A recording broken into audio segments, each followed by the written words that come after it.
Les gouvernements adorent en parler le langage de la liberté. Ils promettent croissance, stabilité, opportunité, des mots qui évoquent la prospérité. Mais l'histoire nous raconte une autre histoire.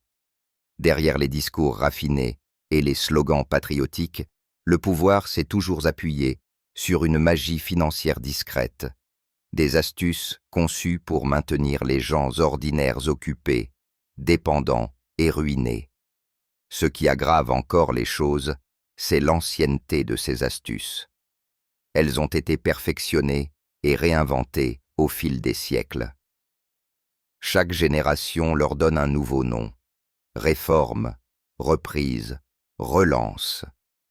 Mais leur objectif reste le même: transférer la richesse vers le haut, vendre l'illusion du progrès et appeler cela la stabilité. La plus ancienne de ces astuces est aussi la plus simple: l'inflation. Lorsque les dirigeants dépensent plus qu'ils ne gagnent, ils sont confrontés à un choix. Ils peuvent être honnêtes et augmenter les impôts, au risque de provoquer une révolte. Ou bien, ils peuvent mentir en silence, réduisant la valeur même de l'argent que détiennent les gens. Ils choisissent presque toujours la deuxième option. La Rome antique, la perfectionner. Au IIe siècle après Jésus-Christ, les empereurs, à court d'argent pour leurs armées, ont commencé à réduire la pureté du denier. Les pièces autrefois presque pures sont devenues du cuivre finement lavé. À l'œil nu, elles semblaient identiques. Mais à l'intérieur, l'Empire les avait vidées de leur substance.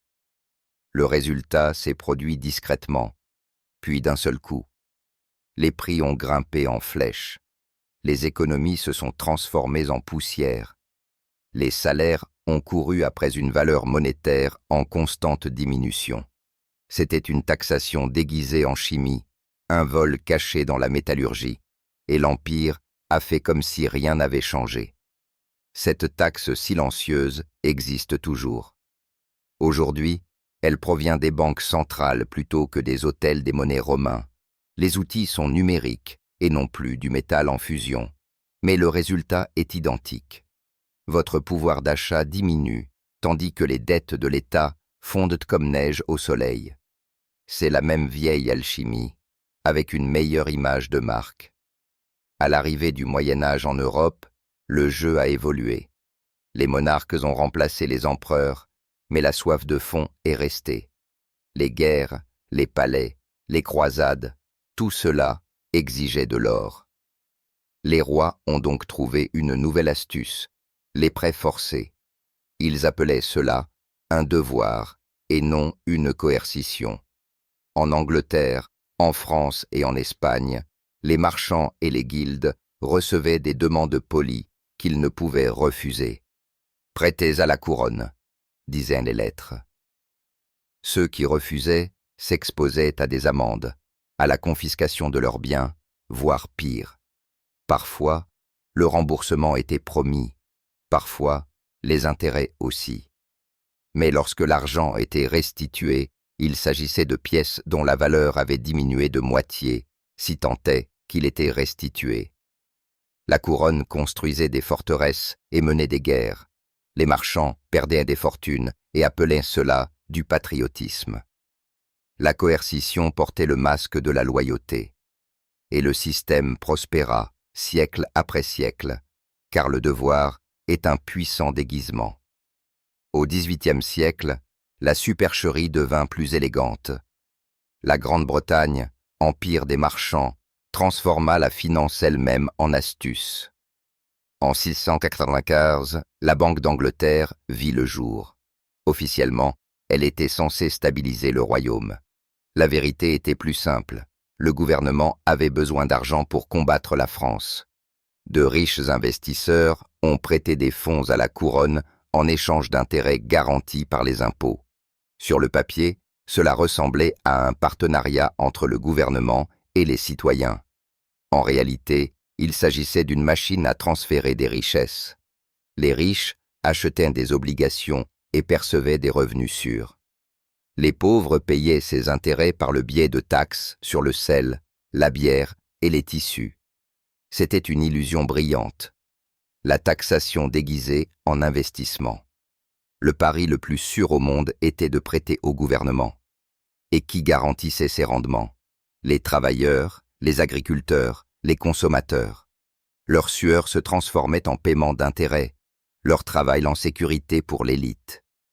Pour la première fois, la dette d'un gouvernement n'était pas un fardeau, mais un atout. Et les hommes qui ont compris ce principe sont devenus les fondateurs de la finance moderne. Ils n'ont pas extrait d'or ou d'argent, ils ont extrait la confiance.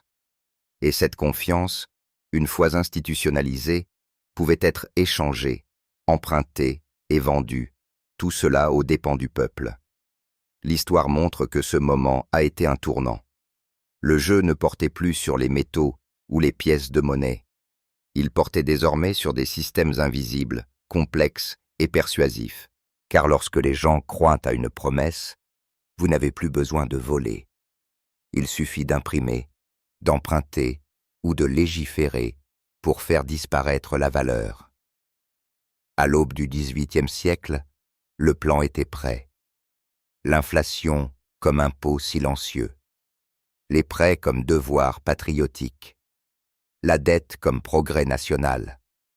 Chaque mécanisme semblait différent, mais tous allaient dans la même direction, vers le haut. L'ironie, ces stratagèmes survivent parce qu'ils semblent raisonnables. Personne ne se considère comme une victime. Les citoyens croient qu'ils investissent dans leur pays. Les commerçants pensent qu'ils participent à la croissance. Mais l'argent circule toujours de la même manière, de ceux qui produisent vers ceux qui contrôlent. L'histoire ne cache pas ces vérités, elle les répète. La seule variable est le temps qu'il faut au public pour s'en rendre compte. Et à chaque fois, lorsque la prise de conscience survient, il est déjà trop tard. La richesse a été transférée, le langage a changé, et la prochaine version de l'arnaque est déjà en préparation. À la fin du XVIIIe siècle et au début du XIXe, la machine n'a fait que se perfectionner. La dette était devenue le sang de l'Empire. Les gouvernements n'avaient plus besoin de s'emparer directement de la richesse. Ils pouvaient la convoquer par des promesses et du papier. Et chaque nouvelle guerre ou crise devenait une excuse pour imprimer davantage, emprunter davantage, promettre davantage. À l'ère industrielle, les dépenses déficitaires ont remplacé le trésor royal. Usines, chemins de fer, colonies. Chaque projet exigeait des capitaux. Les politiciens ont dit aux citoyens que c'était pour l'emploi et le progrès. Mais les profits sont allés à ceux qui détenaient les obligations et aux banques qui les avaient émises. Lorsque le jour du remboursement est arrivé, les impôts ont augmenté, les salaires ont stagné et les services ont été réduits. Les riches ont perçu les intérêts, les autres les ont payés. Au XXe siècle, l'arnaque s'était mondialisée. Les guerres l'ont rendue respectable. Pendant la Grande Guerre, puis à nouveau pendant la Seconde Guerre mondiale, les citoyens ont été exhortés à acheter des obligations au nom du patriotisme. On leur a dit que leurs économies permettraient de reconstruire le monde. Et dans un certain sens, c'est ce qui s'est passé, mais la richesse reconstruite a été réinjectée dans les bilans des prêteurs et des entrepreneurs. Le public a acheté la loyauté, l'élite a acheté le profit. Une fois les armes tues, les habitudes sont restées. Les gouvernements modernes ont découvert que la crise n'était pas une situation temporaire, mais un instrument. L'inflation est devenue le partenaire discret de la politique. Au lieu de réduire les coûts, les dirigeants pouvaient laisser l'argent perdre de sa valeur, effaçant lentement les dettes tout en appelant cela de la croissance. Puis est venue la grande illusion des dernières décennies du XXe siècle, la sécurité sociale, les systèmes de retraite, les fonds de pension, l'assurance publique. Toutes ces idées étaient nobles, du moins sur le papier. Les travailleurs ont cotisé année après année, confiants dans la capacité de l'État à protéger leur avenir. Mais les gouvernements ont rarement économisé cet argent. Ils l'ont dépensé instantanément, ne laissant derrière eux que des promesses. Chaque génération a payé pour la précédente, croyant que quelqu'un paierait pour elle à son tour. C'était une foi circulaire, une version polie d'un système de Ponzi sous des apparences officielles. L'histoire se répétait chaque fois que les économies vacillaient. Au début des années 2000, lorsque les banques ont été submergées par leur propre cupidité, les gouvernements se sont précipités pour les sauver. Ils ont appelé cela « stabilisation ». Mais l'argent du sauvetage provenait des contribuables et non des dirigeants. Les profits étaient privés, les pertes devenaient publiques. Les institutions qui avaient provoqué le krach en sont sorties encore plus grandes, leur survie garantie par ceux-là même qu'elles avaient exploités. C'était la même astuce que celle des Romains. Voler en silence, puis renommer le vol salut. Les banques centrales ont perfectionné la performance. Après le krach de 2008, elles ont créé des milliers de milliards de dollars à partir de rien.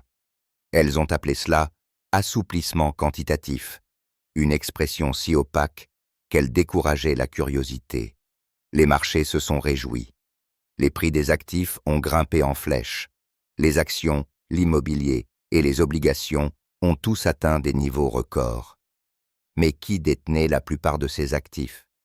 Pas les familles qui avaient du mal à payer leur loyer, ni les travailleurs dont les salaires avaient été gelés. C'était la classe des investisseurs, cette même minorité, qui avait toujours profité de la multiplication de l'argent. Pour les autres, la magie est devenue toxique. Le coût de la vie a augmenté plus vite que les revenus. L'épargne a perdu de son pouvoir. L'inflation, cet ancien impôt romain, est revenue sous une forme moderne. Les gouvernements ont insisté sur la nécessité de stimuler la croissance. Mais la croissance n'a fleuri que sur le papier, et surtout dans les portefeuilles. Même la fiscalité a appris de nouveaux déguisements. Au lieu d'augmenter les impôts sur le revenu, les dirigeants ont introduit des prélèvements subtils. Taxes sur les ventes, surtaxes sur les carburants, frais cachés, de petites moutons qui, mis bout à bout, ont constitué un festin. Et le plus efficace de tous est resté l'inflation elle-même. Chaque fois que les prix augmentaient plus vite que les salaires, les citoyens payaient en fait une taxe sans qu'aucune loi n'ait jamais été votée. Ils se sentaient plus riches parce que les chiffres sur leurs fiches de paie augmentaient. Pourtant, ce que ces chiffres pouvaient acheter ne cessait de diminuer. La réglementation est également devenue une mise en scène. Des règles ont été rédigées pour protéger le public, mais en coulisses, les industries réglementées ont elles-mêmes rédigé bon nombre de ces règles. Les chemins de fer au XIXe siècle, les géants pétroliers au XXe siècle, les technologies et la finance aujourd'hui, tous ont appris qu'il était plus sûr de contrôler l'arbitre que de lutter contre le jeu. Les gouvernements ont joué le jeu, proclamant l'équité tout en créant discrètement des exceptions. Le peuple y voyait une protection. Les initiés y voyaient un profit. Le financement de la guerre s'est également adapté. La rhétorique a changé, mais pas le résultat. Au XXIe siècle, les milliers de milliards dépensés pour les conflits au Moyen-Orient ont d'abord transité par les entrepreneurs de la défense et les marchés obligataires. Les citoyens brandissaient des slogans patriotiques, les investisseurs engrangeaient des rendements réguliers. Et lorsque les guerres ont pris fin, les paiements d'intérêts ont continué. Un autre fantôme de loyauté entend les futurs contribuables. Le stratagème le plus astucieux est peut-être la complexité elle-même. Des budgets truffés de jargon, des codes fiscaux de plusieurs milliers de pages, des instruments financiers si complexes que même les professionnels font semblant de les comprendre. La confusion devient un camouflage, car lorsque les gens ne peuvent pas suivre le cheminement de l'argent, ils ne peuvent pas se demander où il mène. Dans la Rome antique, la fraude tenait dans la paume de la main, une pièce légère qui aurait dû être plus lourde. Aujourd'hui, elle se cache dans des tableurs et des acronymes, invisibles mais plus lourdes que jamais. Et pourtant, le schéma reste le même. L'inflation ronge les économies. La dette augmente chaque année. Les plans de sauvetage attendent en veille, tels des extincteurs pour les marchés. Les banques centrales manipulent la monnaie avec une précision discrète. Tous les coûts sont répercutés vers le bas, tous les bénéfices vers le haut. Et la majorité, inconsciente de ce schéma, continue de parler de progrès. La vérité est dure, mais simple. La plupart des gens n'échappent jamais à ces pièges, car ils ne les voient pas. Ils confondent politique et destin, inflation et croissance, réglementation et protection. Ils travaillent plus dur, gagnent plus, et finissent pourtant par avoir moins. L'ignorance devient la marchandise la plus rentable de toutes, et les gouvernements, comme les empires avant eux, en font commerce sans relâche. Mais il existe un antidote, la connaissance. L'éducation financière est une forme de résistance. L'histoire économique est une armure. Car lorsque vous comprenez le jeu, vous cessez de jouer selon ses illusions. Alors, lorsque la prochaine relance sera annoncée, demandez-vous qui en profitera en premier. Lorsque les prix augmentent, rappelez-vous que ce n'est pas un accident, mais une politique. Lorsque de nouvelles réglementations apparaissent, cherchez les empreintes digitales sur le stylo. La véritable liberté commence dès que vous commencez à voir le schéma se dessiner. Si cela a changé votre façon de voir le système, abonnez-vous. L'histoire continue de nous murmurer la même leçon. L'astuce ne fonctionne que lorsque vous cessez d'y prêter attention.